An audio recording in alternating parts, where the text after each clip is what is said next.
Ngiyanibingelela bazalwane egameni elihle lomfeli wethu owasifela.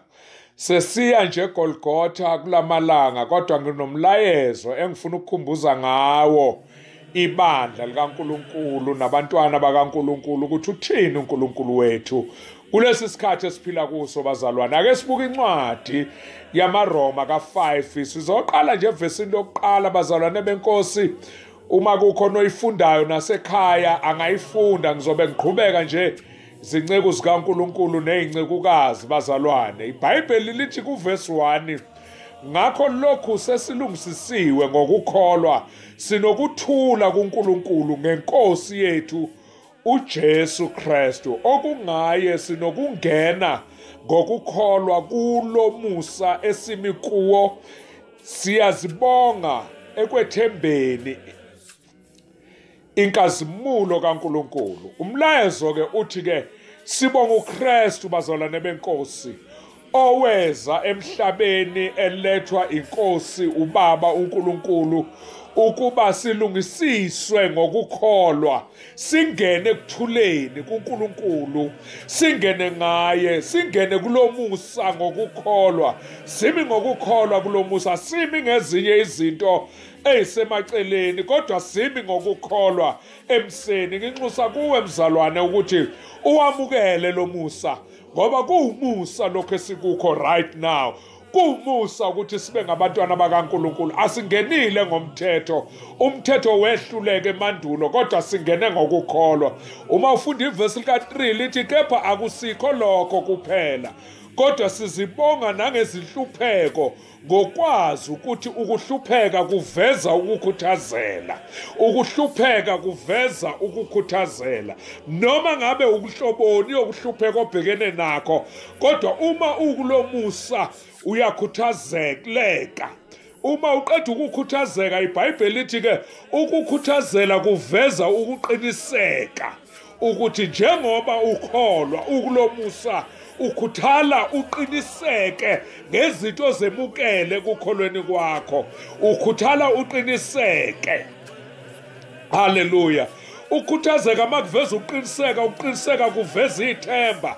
Uma ithemba lingekho liphelile, hayi bazalwane, kuyaphela nomuntu uyafa emcabangweni wakhe. Nanoma ihloboni okumhlasela kungagcina kuwumuntu ofile ngoba ithemba lisuke seliphelile. Kodwa ke bazalwane, ukuqiniseka kuveza ithemba.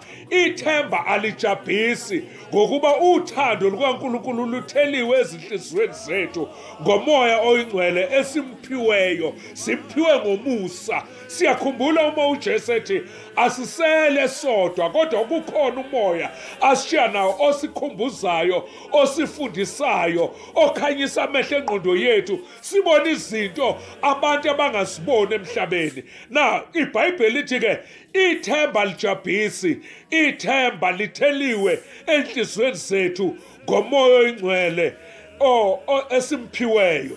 iBhayibheli lithi ke bese lithi ke kuvesi 6 ngokuba sisebuthakathaka uKristu wafela abangamesaba uNkulunkulu. Awu Nkosi yami, ngesikhathi esifaneleyo ngokuba cishe kungenzeki ukuba umuntu afele olungileyo kodwa mhlambe kungase kube khona ongaba nesibindi sokufela omuhle. Na ungathi umbuzo lo.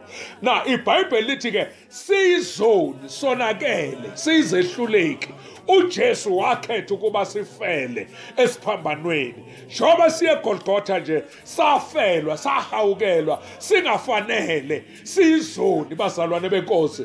Awu engathi abazalwane bengawubona lo musa ongaka ukuthi nakulesi sikhathi bazalwane sokuthiwa kukhona izifo ezinganqandeki sivalelwe ezindlini kodwa kukhona umusa esikuwo. Kukhona umusa esawemukelayo, kukhona umusa esafelwa ngawo. Leli gazi laphalalela ukuthi uma lona lalingenasici lalizogeza igazi elinesici ukuthi lona libe ngcwele. Bazalwane ngale kokufa enyameni kukhona ukuphila esikwamukele ngomusa. Nginxusa abazalwane bonke ukuthi size kuNkulunkulu wethu kulezi khathi ezinzima, kodwa size kuNkulunkulu wethu ngomusa esiwuphiweyo, siwubuyiwe lo musa. Noma inhlupheko zikhona, kodwa inhlupheko ziveza ukukhuthala. Sikhuthale ekukholweni kwethu, singapheli amandla. Nginxusa ibandla lonke likaNkulunkulu, ngimema nawe ongawemukele lo musa ukuthi uwemukele lo musa. Akuziwa ngomthetho, kodwa siza ngomusa, siza ngokukholwa kulo musa abazalwane, ukuthi safelwa ngoba sonke safelwa siyizoni, sifelwe sonakele bazalwane benkosi. Asifelwanga ngoba silungile, kodwa sifelwe sonakele ukuze silungisiswe. Hallelujah. Silungisiswe ekukholweni kwethu, sikholwe silungisisiwe, siyalungisiswa inceku zenkosi, siyalungisiswa abazalwane bebandla likaNkulunkulu, silungisiswa siyizoni sonakele. Kungakho sifundiswa ukuthi sifunde ukuthethelela, ngoba sathethelelwa singakaliceli uxolo. Awu Nkosi yami, sathethelelwa singakaliceli uxolo, sathethelelwa siyaya eGolgotha, lapho sathethelelwa khona, lapho kwazalwa khona ibandla likaNkulunkulu, ukuthi bonke abamamukelayo bathola amandla amasha, babizwe ngokuthiwa bangabantwana bakaNkulunkulu, ngoba sebezelwe egazini elingenasono, elivela kuNkulunkulu owuyena yedwa, owazala indodana yethu, eyizala ngokomoya, ukuthi bazalwane benkosi sithi masihlazwa kuleli gazi, sihlazwe ngegazi lewundlu elingenasono, ukuze nathi igazi lethu elinesono kube yigazi lenziwe kabusha. Nginxusa ibandla likaNkulunkulu ukuthi sisangena kule nkonzo, sisaye eGolgotha. Ngithi yakhuleka, ngithi babe egameni likaJesu, nginxusa abazalwane ukuthi inhliziyo yithobe, simukele umusa. Babe egameni likaJesu, ngikhulekela ukuthi inhliziyo eziqinile ezingavumeli ukumukela lo musa zithanjiswe ngegama nangamandla egazi lesiphambano, zithambe semukele umusa egameni nasegazini likaJesu waseNazaretha. Amen.